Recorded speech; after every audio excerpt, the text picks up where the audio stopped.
Thượng lòng khay là khâu phúc phá yên nông mà nở trôi nên đấy lập lòng khen chúng mừng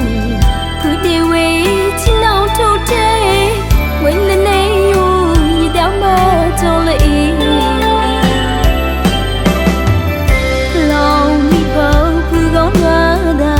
sống muốn cho phụ mi mà nín lên bất ra ba ta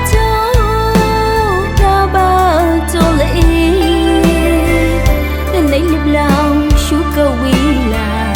cho ý ô một máu phư và bỏ lê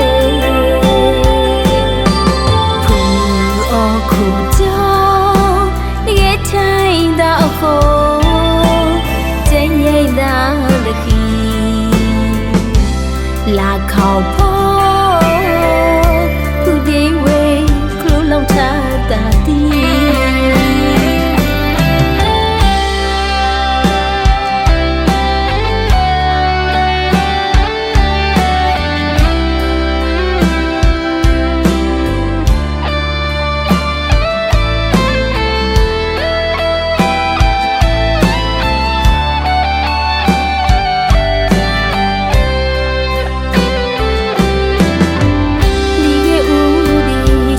lòng khay là khâu phúc phá yên nông mà nở trôi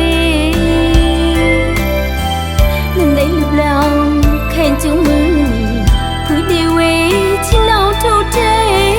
quên lên đây yêu như đau mơ cho lệ lòng mi phơ cứ gõ ngã đà sống muốn cho phụ mi mà nín lên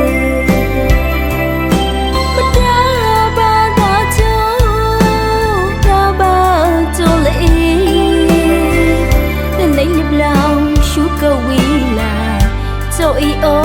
một máu phư và bỏ lê phù ô khổ cho ghé thay đã khổ trái nhây đã là khi là khảo phó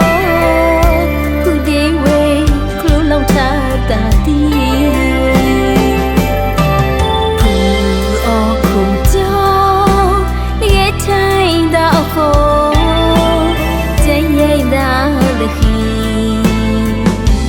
là khảo phó